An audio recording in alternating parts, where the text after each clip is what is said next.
Salam Kerahiman. Hari ini tanggal 20 Juni. Kita akan bahas dari 1048 dan 1149. Kita mulai ya. Dalam nama Bapa dan Putra dan Roh Kudus. Amin. Kemuliaan kepada Allah di surga dan damai di bumi bagi orang yang berkenan kepadanya.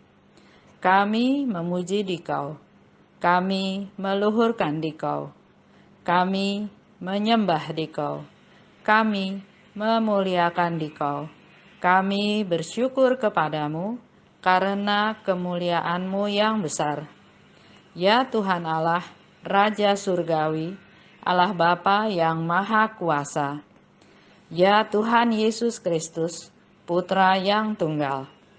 Ya Tuhan Allah, Anak Domba Allah, Putra Bapa. Engkau yang menghapus dosa dunia, kasihanilah kami. Engkau yang menghapus dosa dunia, kabulkanlah doa kami. Engkau yang duduk di sisi Bapa, kasihanilah kami. Karena hanya Engkaulah kudus, hanya Engkaulah Tuhan. Hanya Engkaulah Maha Tinggi, ya Yesus Kristus, bersama dengan Roh Kudus dalam kemuliaan Allah Bapa. Amin. Dalam nama Bapa dan Putra dan Roh Kudus. Amin. 1048 kita mau belajar tentang pengajaran ilahi. Kemudian dalam sekejap aku terperangkap berdiri di dekat Yesus. Aku berdiri pada altar di samping Tuhan Yesus, dan rohku dipenuhi dengan kebahagiaan yang sedemikian besar, sampai aku tidak mampu memahaminya atau menulis tentangnya. Suatu damai dan ketenangan yang luar biasa memenuhi jiwaku. Yesus membungkuk terhadapku dan berkata dengan sangat ramah, "Apa yang engkau inginkan, putriku?" Dan aku menjawab, "Aku ingin agar kerahimanmu dihormati dan dimuliakan." Aku sudah menerima penghormatan itu lewat penetapan dan perayaan pesta ini. Apalagi yang engkau inginkan? Kemudian aku melihat himpunan yang besar sekali yang sedang memuliakan kerahiman ilahi, dan aku berkata kepada Tuhan, "Yesus, berkatilah semua orang yang berhimpun untuk memuliakan Engkau dan untuk menghormati kerahiman-Mu yang tak terbatas." Yesus membuat tanda salib dengan tangannya, dan berkat ini terpancar dalam jiwa-jiwa seperti seberkas sinar. Rohku terbenam dalam cintanya. Aku merasa seolah-olah sudah lebur dan lenyap sepenuhnya di dalam Allah.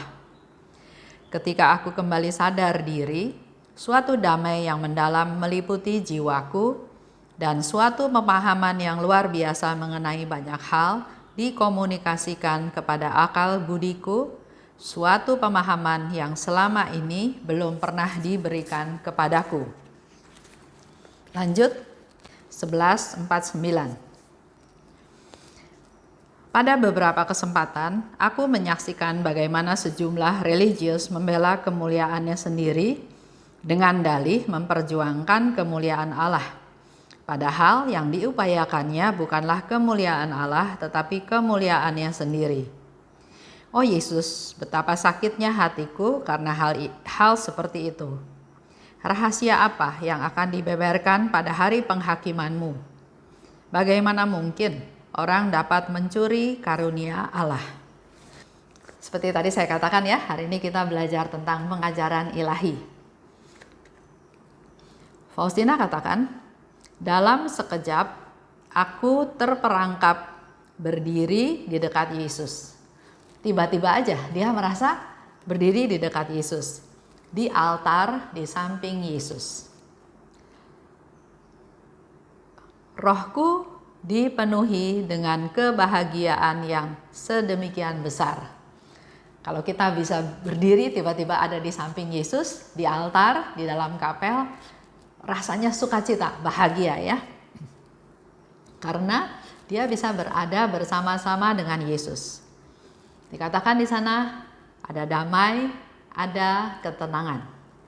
Itu juga bisa menjadi refleksi kita. Kalau kita melakukan sesuatu menjadi gelisah, khawatir, bingung, galau, itu boleh menjadi refleksi. Karena di sini Suster Faustina bilang, dia sekejap berdiri di dekat Yesus dan yang ada hanya damai dan ketenangan. Kalau ada Tuhan Yesus, kita akan merasa damai dan tenang. Karena Yesus adalah Raja Damai. Yesus membungkuk dan bertanya kepada Suster Faustina, apa yang engkau inginkan? Yesus Tuhan ya, tapi dia membungkuk. Dia memberikan dirinya. Dia mau dekat dengan ciptaannya, dengan orang-orang yang dikasihinya dan bertanya, apa yang engkau inginkan? Di situ Suster Faustina bilang, aku ingin agar kerahimanmu dihormati dan dimuliakan. Keinginannya ya. Keinginannya agar kerahiman ilahi itu dimuliakan, dihormati. Refleksi dengan kita juga. Kalau Yesus datang, Yesus bertanya, apa yang engkau inginkan? Apa? Di otak kita yang langsung spontan apa? Itu sebetulnya tercermin dalam doa-doa kita. Tuhan, saya mau sehat, Tuhan lindungi saya, Tuhan beli saya rezeki, Tuhan. Dan kalau dievaluasi, seringnya doa yang pertama-tama diucapkan itu adalah doa untuk saya, untuk keluarga saya, untuk saya ya. Contoh, ada seorang bapak, dia berselisih dengan istrinya. Jadi dalam hal ini dia nggak suka sama istrinya. Tapi ya apa boleh buat? Melalui suatu pernikahan kan nggak bisa putus begitu saja. Dan si bapak ini cerita sama anaknya, saya setiap hari berdoa. Bagus, kata anaknya. Iya, doa apa aja bapak setiap hari? Oh, saya doa buat keluarga saya supaya saya sehat, doa buat anak-anak, buat mantu, buat cucu supaya sekolahnya bagus, supaya berhasil. Saya juga doa buat istri saya. Oh, bagus. Saya pikir, wah, si bapak ini sudah berdamai dengan istrinya. Bagus, Pak. Memang kita perlu berdoa buat siapa saja, terutama buat pasangan hidup kita. Oh, tapi jangan salah, Ibu.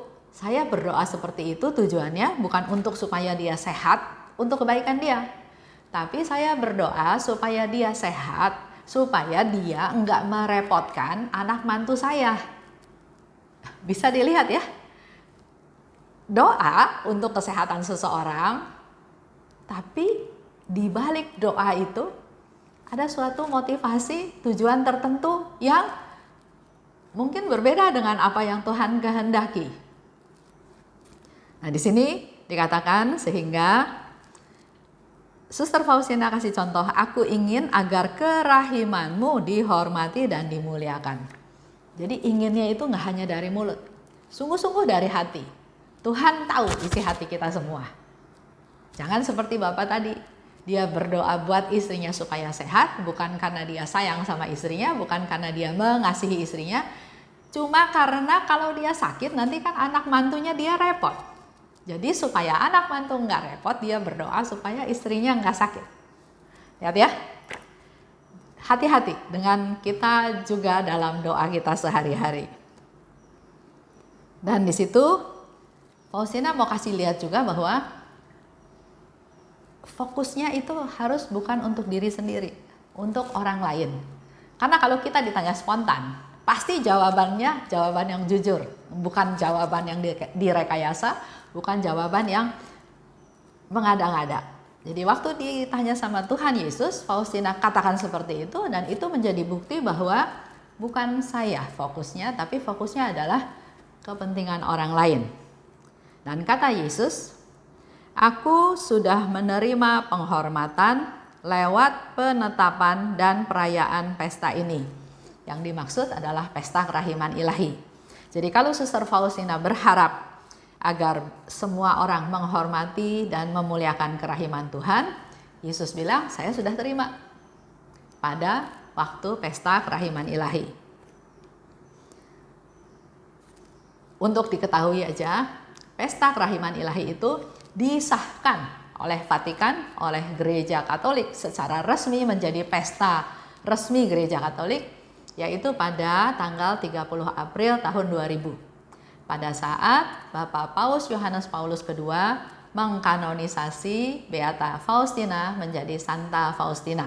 Dan pada hari itu ditetapkanlah pesta kerahiman ilahi menjadi pesta resmi Gereja Katolik. Di situ Suster Faustina melihat himpunan besar orang yang sedang memuliakan kerahiman ilahi. Suster Faustina minta supaya orang-orang menghormati dan memuliakan kerahiman Tuhan. Yesus bilang, aku sudah menerimanya pada waktu pesta, dan di situ dia melihat himpunan besar orang yang memuliakan kerahiman ilahi. Dan Faustina berdoa. Faustina minta kepada Tuhan Yesus. Yesus, berkati semua orang yang berhimpun memuliakan Engkau dan menghormati kerahiman-Mu yang tak terbatas. Yesus, berkatilah semua orang. Sama seperti kalau waktu kita pesta kerahiman ilahi di dalam perayaan Ekaristi, kita juga bisa berdoa, Tuhan berkatilah semua yang ada di dalam gereja ini. Berkatilah semua orang pada hari ini supaya menerima kerahiman Tuhan. Jadi kita belajar fokus untuk orang lain, ya.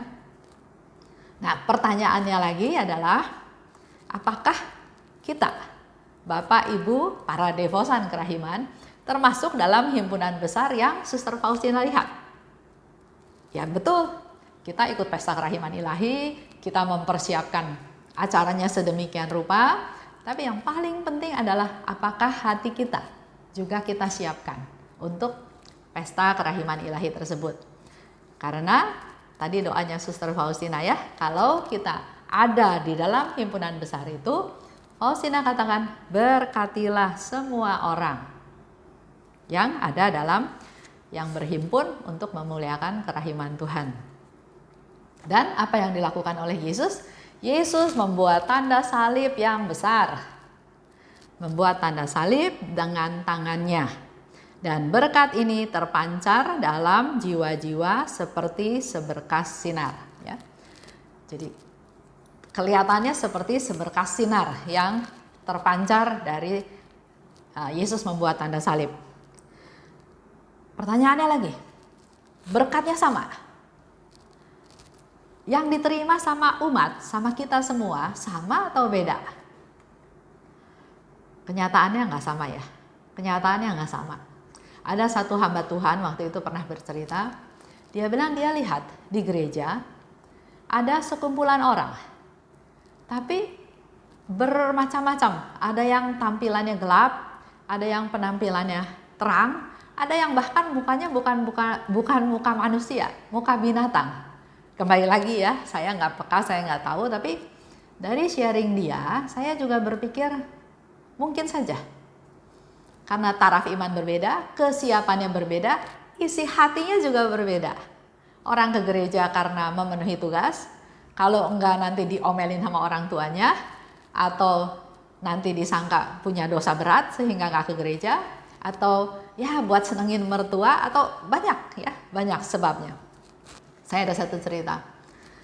Ibu ini ingin anak-anaknya menjadi anak Katolik yang baik, yang benar. Jadi setiap misa dia selalu mengajak anaknya pergi ke gereja. Itu dia pikir dia sudah melakukan yang terbaik untuk masa depan anaknya, ya. Tapi setelah anak ini dewasa, anak ini berumah tangga, anak ini punya anak lagi, jadi artinya dia punya anak lagi ya, berarti sama si ibu yang pertama itu ini cucunya. Suatu hari dia mau ajak cucunya ke gereja. Apa yang dikatakan oleh anaknya? Enggak, kamu enggak boleh bawa anak saya ke gereja. Kaget, si oma kaget karena kok anaknya bisa punya sikap seperti itu. Padahal tiap minggu dia mengajak anaknya ke gereja. Dia berpikir anaknya akan mendidik anaknya lagi, yaitu cucunya, untuk juga ke gereja. Dan ternyata cucunya pengen ke gereja. Dia pengen ikut sama omanya ke gereja. Tapi anaknya bilang, enggak, saya enggak izinkan kamu ke gereja. Setelah diselidiki ternyata anak ini waktu diminta sama mamahnya ke gereja, dari tadinya enggak terpaksa, menjadi keharusan, menjadi kebencian. Jadi dia pergi ke gereja bukan karena mau ketemu sama Tuhan, karena dia di bawah pengaruh mamahnya. Begitu dia menikah, dia punya rumah tangga sendiri, dia pikir saya menentukan aturan di rumah saya dan saya tidak mengizinkan anak saya ke gereja. Lihat ya, jangan sampai hal ini terjadi. Baik lagi, jadi Yesus memberikan tanda salib yang besar dan berkat itu terpancar dalam jiwa-jiwa seperti seberkas sinar. Tapi ingat, enggak sama. Bukan Tuhannya pilih kasih, enggak. Tuhan memberikan rahmat sebanyak-banyaknya. Buat apa dia pilih kasih? Dia punya rahmat banyak sekali. Jadi siapapun mau minta pasti dia kasih. Tapi yang nerimanya itu beda-beda. Tergantung imannya, tergantung kesiapannya, tergantung kerinduannya. Dan di situ Suster Faustina bilang, aku merasa lebur dan lenyap dalam Allah dan ada rasa damai. Di samping itu, Faustina mendapat lagi satu pencerahan baru. Dia bilang, dan pemahaman mengenai banyak hal. Suatu pemahaman yang selama ini belum pernah diberikan kepadaku. Jadi ikut Tuhan itu bukan langsung semuanya terbuka, semuanya kelihatan. Nggak bisa, kita pun nggak bakalan mampu kalau Tuhan memberi kesempatan seperti itu. Seperti di devosi kerahiman ya. Saya pernah cerita, tahun 1931, Yesus memberitahukan kepada Suster Faustina tentang gambar kerahiman, tentang pesta kerahiman. Tentang koronka, dia baru cerita tentang koronka pada tahun 1935. Tentang jam kerahiman, Yesus kasih tahu lagi pada tahun 1937. Jadi ada tahapannya, ada kesiapannya, begitu pula dengan pemahaman-pemahaman yang terjadi. Enggak langsung semuanya, dikasih tahu juga percuma kalau tahap imannya atau kitanya belum siap. Sama seperti babi yang dikasih mutiara. Apa itu buat babi? Buat saya makanan saya dedek. Dikasih mutiara, saya nggak perlu. Ya, jadi kalau kita mau tahu tentang Tuhan, mau kenal pribadi Tuhan, kita harus tekun, harus setia, harus sungguh-sungguh terus menggali, terus berelasi, terus berdoa, terus bersama-sama dengan Tuhan untuk nanti Tuhan lihat, oh ini sudah siap, dikasih pencerahan. Ini sudah siap, dikasih pemahaman yang baru. Jadi bertahap ya, bertahap. Contoh, ada di dalam komunitas ya. Kita kan komunitas ketemu 1 minggu 1 kali. Suatu hari ada salah satu anggota mengajak satu ibu datang. Ya welcome ya, siapapun mau datang boleh silahkan datang. Cuma saya lihat ini ibu kenapa ya, murung sekali. Murung, sedih gitu ya. Tapi baguslah, dia diajak mau datang. Ya, kita biasa berdoa, sharing-sharing, berkenalan gitu ya. Terus saya bilang, sudah acaranya selesai, ibu datang lagi. Ya, katanya saya mau datang lagi. Nah, setelah itu saya tanya dong sama teman yang ngajak. Saya bilang siapa? Nah, di situ dia bercerita bahwa ibu ini bukan Katolik. Dia baru kehilangan anaknya. Anaknya meninggal. Murung sekali gitu ya. Jadi dia juga merasa kasihan. Dia sebagai tetangganya, dia ajak mau nggak datang ke persekutuan doa. Karena yang meninggal ini anaknya Katolik, sedangkan mamahnya bukan Katolik, mamahnya juga bingung. Gimana mau doain anaknya ya? Dia sayang sama anaknya, dia ingin berdoa buat anaknya, tapi dia juga nggak tahu apa yang harus dilakukan sebagai orang Katolik, karena dia bukan orang Katolik. Jadi dia diajak, dia mau datang, rutin ikut pertemuan. 3 kali, 4 kali pertemuan, mukanya udah mulai cerah. Tadinya murung, mulai cerah. Terus berlanjut, sampai dia merasa, saya mau masuk Katolik, katanya gitu. Karena saya mendapat banyak masukan dan juga anak saya Katolik, jadi saya mau berdoa secara Katolik supaya mendoakan jiwa anak saya.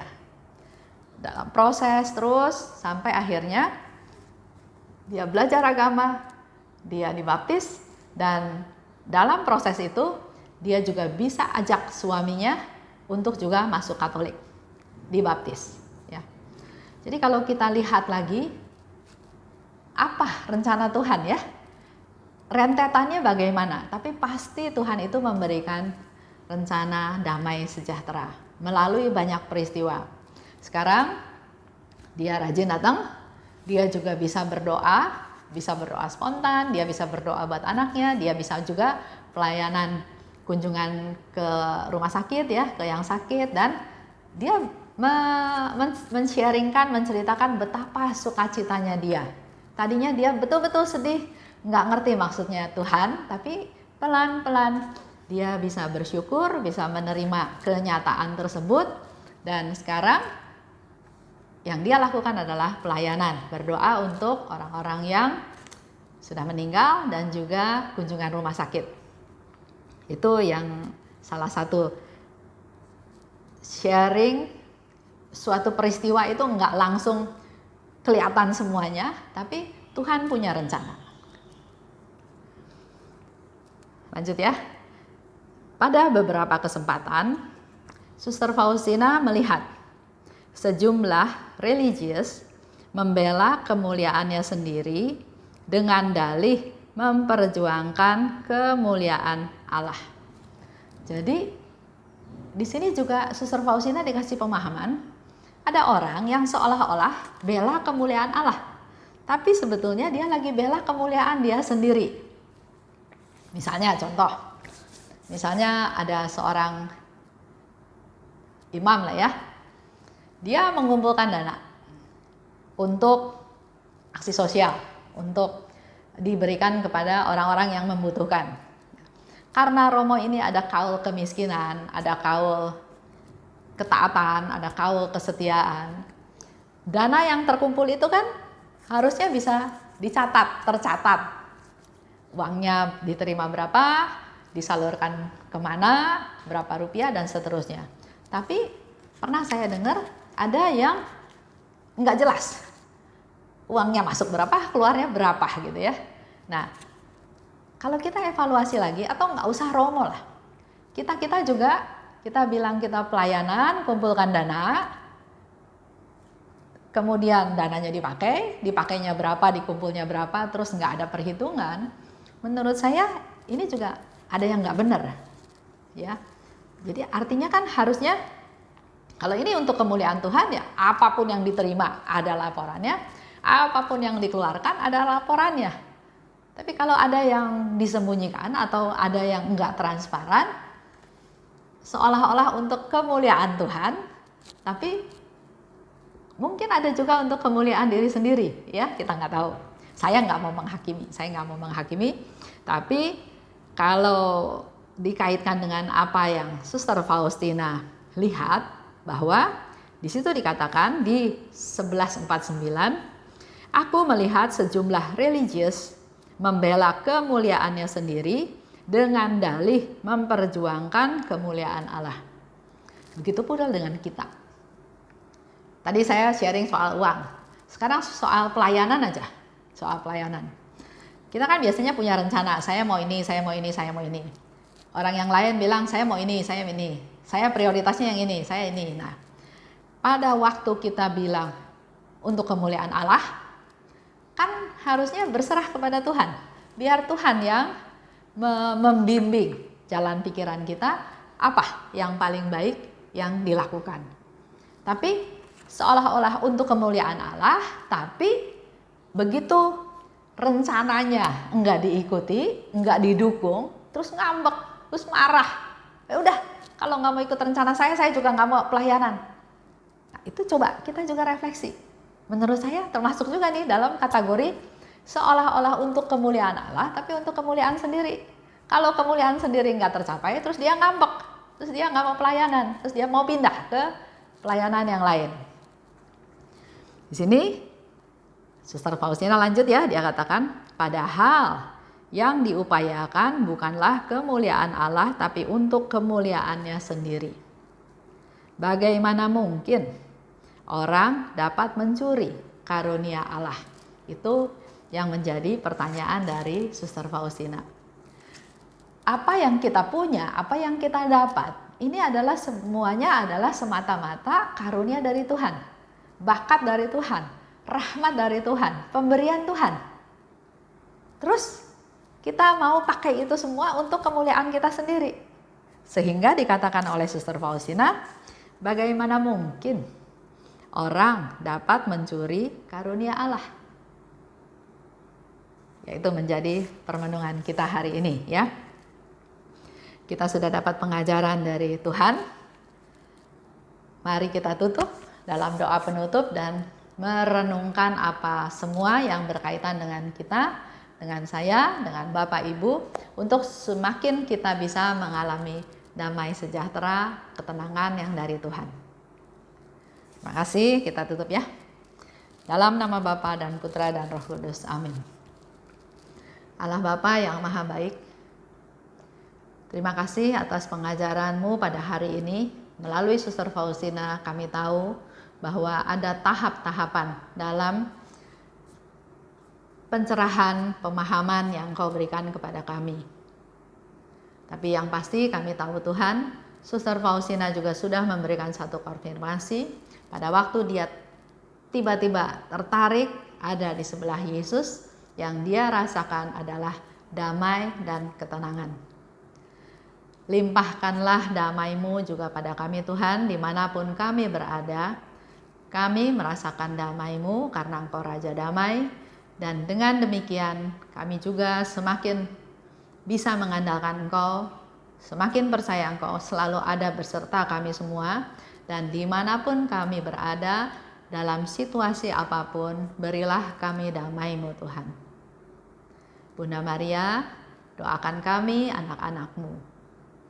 Santa Faustina, doakan kami. Amin.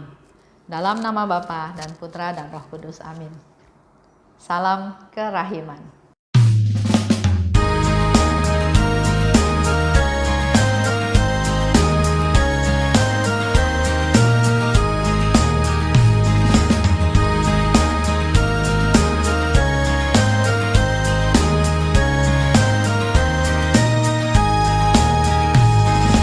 Berbahagialah jiwa yang menyerukan kerahiman Tuhan. Jiwa itu akan dibela oleh Tuhan sebagai kemuliaan-Nya. Pujilah kerahiman Tuhan dengan mengandalkan kerahiman-Nya itu. Pujilah kerahiman Tuhan sepanjang hidupmu. Pujilah kerahiman Tuhan dengan mengandalkan kerahiman-Nya itu. Pujilah kerahiman Tuhan sepanjang hidupmu.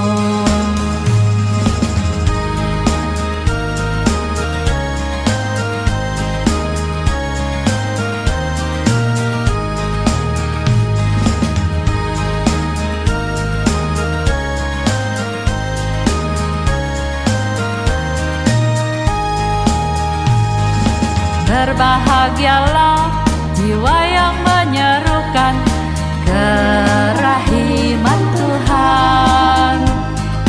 Jiwa itu akan dibela oleh Tuhan sebagai kemuliaan-Nya. Pujilah kerahiman Tuhan dengan mengandalkan kerahiman-Nya itu. Pujilah kerahiman Tuhan sepanjang hidupmu. Pujilah kerahiman Tuhan dengan mengandalkan kerahiman-Nya itu. Pujilah